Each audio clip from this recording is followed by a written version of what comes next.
I always thought the worst part of betrayal was the moment you discover it. Turns out, it's the months afterward. The silence, the shaking hands, the nights you stare at the ceiling wondering how the hell someone you built a life with could treat you like trash. My ex-husband thought he could cheat, lie, drain our money, and walk away untouched. He was wrong, because when I broke, I rebuilt. And when I rebuilt, I became the woman who would end him. Before I dive into the full story, hit that like button and subscribe if you love justice, revenge, and watching people get exactly what they deserve. This one is personal, and you're going to want to hear every second. I used to believe that love could survive anything: fights, stress, money problems, sleepless nights. I thought if you gave someone your loyalty, they would hold it carefully. I was wrong. I just didn't know how wrong yet. My name doesn't matter. What matters is how I lost myself and how I slowly learned to see the truth I kept trying to hide. When I married him, I thought I was building a home, not walking into a storm. He was charming, confident, the kind of man who could make you feel like the only person in the room. I held on to that version of him for too long, the version that existed only in the beginning, before life started peeling him apart. The first cracks were small. Late nights, strange explanations, a phone he guarded like it contained national secrets. I told myself I was overthinking. I was pregnant, exhausted, emotional. I kept giving him excuses because the truth felt too heavy to hold. Pregnancy should feel like a shared journey, but mine felt like walking alone in the dark. Some nights he didn't come home until after midnight. Some mornings he didn't even look at me before walking out the door. When I tried to talk, he acted like I was bothering him, like I was asking too much just by wanting reassurance.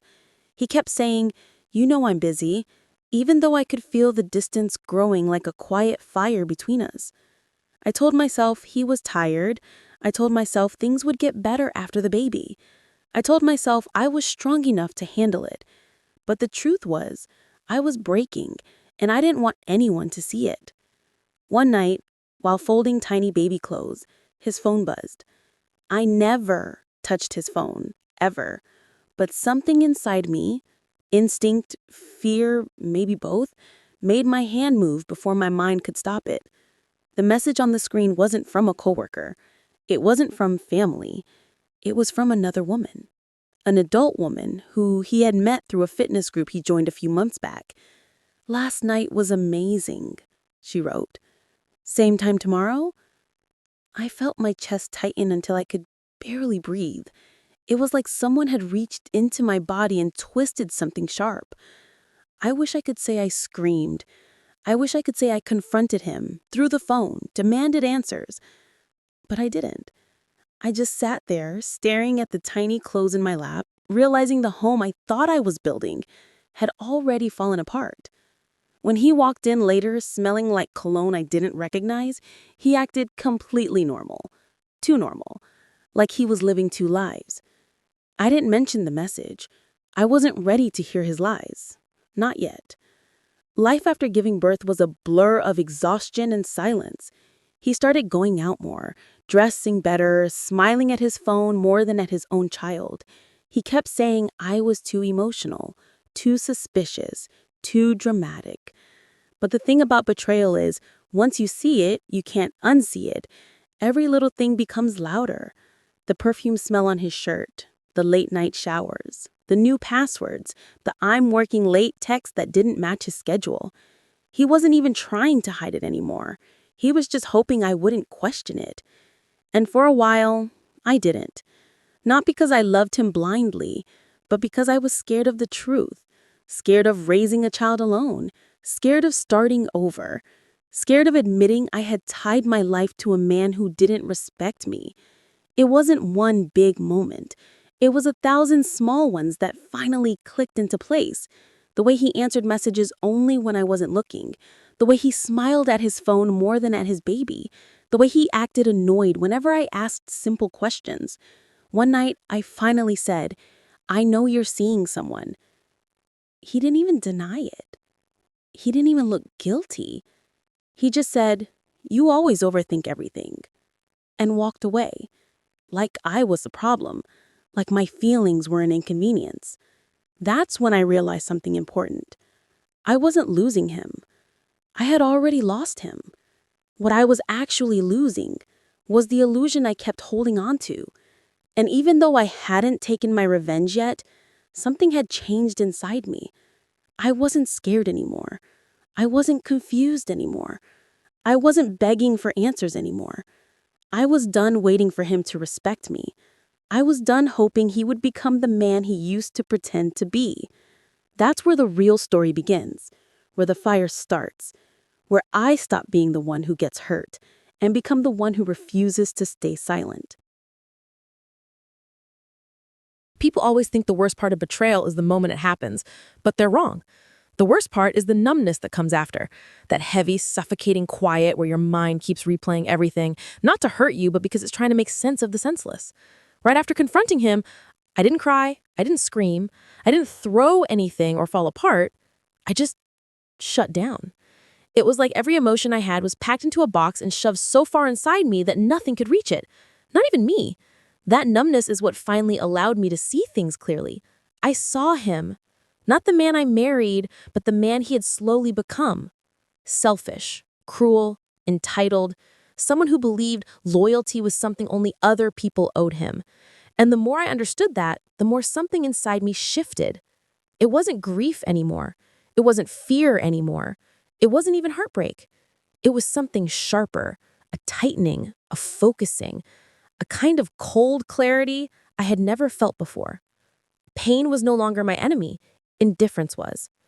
And once I stopped caring whether he came home, who he texted, or which lies he polished for me that day, he lost control of me. That was the part he didn't see coming. We still lived under the same roof for a little while after that. Two strangers passing each other in the kitchen, two ghosts haunting the same walls. He would walk around with this cocky energy, like he believed he'd won, like my silence was proof he had successfully worn me down. I watched him get ready for nights out, fixing his hair longer than usual, spraying cologne until the air felt thick. He'd smirk at himself in the mirror, thinking he was irresistible, desirable, untouchable. Meanwhile, I was caring for our baby alone, feeding, rocking, soothing, healing from childbirth while he chased validation like oxygen. One morning, after he stormed out without a word, something clicked in me. I was raising a child with a man who didn't even look at that child. I was tied to someone who thought fatherhood was optional. I was building a future with someone who wasn't even present in the present. And as I watched my son sleep, tiny hand curled around my finger, I realized he deserved a mother who wasn't breaking every day. And I deserved a life that didn't require me to shrink myself. That was the moment I decided something had to change. I didn't make a dramatic exit. I didn't announce anything. I didn't gather friends to help me leave. I simply started planning quietly. I researched lawyers while nursing the baby. I hid important documents between diaper packs. I opened a separate bank account with the last bits of money he didn't notice missing. Each small action felt like breathing again. And what surprised me most, the more steps I took toward leaving, the more myself I became. I felt sharper, calmer, more focused than I had in months. I wasn't healed, not even close, but I was waking up. He didn't notice. He didn't ask why mail arrived with my name only. He didn't ask why I started taking evening walks. He didn't ask anything because he didn't see me unless he needed something from me. And that was fine. His blindness gave me space to rise. When the divorce papers were ready, I didn't expect the emotional punch I felt holding them. It wasn't grief. It wasn't relief. It was something heavier. The realization that everything I endured had a name now. The end. When I handed him the paperwork, he didn't react with sadness. Not anger, not shock. He laughed. Actually laughed. A quick, sharp, mocking sound. "You're really doing this?" he smirked. "Yes," I said. "What, you think you'll find someone better?" His ego was a monster. He truly believed he was the prize in every room he walked into. "No," I replied steady. "I think I'll find myself." He rolled his eyes like that was the funniest thing he'd heard all week. He didn't fight me on custody, didn't fight me on assets, didn't fight me on anything. He didn't care enough to. He signed everything with the arrogance of a man who believed he had just been set free to live his best life. He strutted around like he had escaped a burden, like he was ready to upgrade his life without me. He believed he was untouchable. But all he really did was give me the freedom to rebuild. and the space to learn exactly what kind of man he was when he thought there were no consequences. Because the universe has this funny way of revealing truth once you stop ignoring it. And the truth was, he wasn't a man. He was a child in a grown body, chasing attention, validation, and anything that made him feel powerful, even if it meant destroying the people who loved him. Leaving him didn't magically fix things. I still had nights where my chest felt hollow, days where exhaustion weighed down my limbs, moments where I wondered if I had failed. As a wife, as a mother, as a woman trying to hold a family together. But then I would remember the message. Last night was amazing. It would hit me like cold water. I didn't lose a family. I escaped a prison. Those early months alone were brutal. Money was tight. Sleep was rare. Every decision felt heavy. But my peace was priceless. And something else happened too. Something I didn't expect. People started telling me things. A neighbor mentioned seeing him out late with someone that definitely wasn't me. A mutual friend hinted that my ex had been bragging about finally being free. An acquaintance said they heard him telling people I had dragged him down, that I was boring, that I had let myself go. Each comment was like gasoline on a fire that had been smoldering inside me for months. Not because I cared what he said, but because he kept acting like he had won, like he got to walk away without consequences. He thought my silence was weakness. He thought my peace was surrender. He thought my healing was proof that he had broken me so fully I couldn't even fight back. He believed he was untouchable. I wasn't angry anymore. I wasn't hurt anymore. I was motivated. The spark that lit the fuse. The spark wasn't dramatic. It wasn't some huge betrayal or some final lie. It was a moment so small, so quiet, that no one else would have noticed it. One afternoon, he showed up to drop off our child. He was dressed up, too dressed up, and he kept checking his reflection in my window. I opened the door, and he gave me that same arrogant half smile, the one he used when he wanted to feel powerful. "You know," he said casually, "you look better than before. Guess you cleaned yourself up after everything." I just stared at him. The audacity, the entitlement, the casual cruelty disguised as a compliment. He truly believed he was doing me a favor by noticing me. He truly believed I was still orbiting his universe, waiting for scraps of validation. Something inside me hardened. Not anger, not pain, resolution. That man had walked all over me. Treated me like a placeholder in his life, used me, lied to me, disrespected me, and acted like he had come out on top. He walked away with no consequences. That's when the thought hit me. Why should he get to walk away clean? Why should he get to keep his pride, his image, his smug little confidence? Why shouldn't he feel even a fraction of what he put me through? And that thought, quiet, dark, steady, was the first spark of my revenge. I didn't want to ruin his life, no. I wanted to ruin his self-image. I wanted to take apart the illusion he lived in, the one where he thought every woman wanted him, where he was irresistible, untouchable, superior. I wanted him to look in the mirror and finally see what I had seen for years. A man who had nothing going for him except the lies he told himself.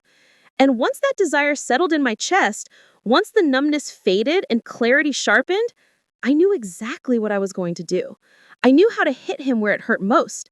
His pride, his ego, his sense of ownership over the people in his life. Because while he thought I was healing, I was actually planning. I didn't realize it at the time, but there's a very specific second in your life when fear dies. It doesn't fade, it snaps. And the moment it snaps, you stop running and you start planning. That second came for me the night I sat alone in my living room, staring at the mess they'd made of my life, realizing no one was coming to save me. No one but me. You ever feel so angry your hands shake, but so exhausted you can't even lift them? That was me for weeks after everything that happened. Every morning I'd wake up with that same heaviness in my chest, the kind that makes you wonder if you'll ever breathe normally again. Every night, I'd replay their words, their smirks, their little celebrations behind my back, like they'd already won. The injustice wasn't just bothering me, it was consuming me. And that's when I realized something. The people who wronged me never expected me to fight back, not once. Because in their minds, I was predictable, controllable, harmless, which made what happened next so much easier. Revenge doesn't start with anger. It starts with clarity, and mine came at 3:17 a.m. I remember the exact minute because I was sitting at the kitchen table, drinking cold coffee, staring at the ugly yellow light above my head, when something clicked in my brain. They think they broke me, but they actually exposed every weakness they have. Their patterns, their habits, their secrets, their blind spots. Everything they had ever tried to hide from me, I finally understood it. So I grabbed my old notebook, the one I never used, and wrote on the first page, "They think they broke me, but they actually exposed every weakness they have." Not hype, not drama, just cold reality, the kind of reality that builds the foundation of a perfect revenge. For the first time in months, I wasn't reacting emotionally. I was thinking strategically, and that change was dangerous for them because they didn't notice it. I became invisible on purpose. I stopped arguing, stopped complaining, stopped defending myself. I let them believe they had won. Meanwhile, I was collecting everything: screenshots, emails, receipts, inconsistencies, conversations they forgot I was present for, patterns in their lives, people they screwed over besides me, evidence of what they hid from everyone else. And God, there was so much. The more I found, the colder I felt. Not angry, not hurt, just focused. Focused like someone assembling puzzle pieces that formed a picture no one else wanted to see. About 2 weeks into building my evidence wall, I almost slipped. I was in the spare room sorting printed messages into folders when I heard footsteps in the hallway. My heart didn't just drop, it slammed into my stomach. The doorknob rattled. Someone was trying to come in. I shoved everything under the bed, grabbed a random blanket, and pretended to be reorganizing shelves. When the door cracked open, they looked at me with that same smugness they always had. But this time, I wasn't scared.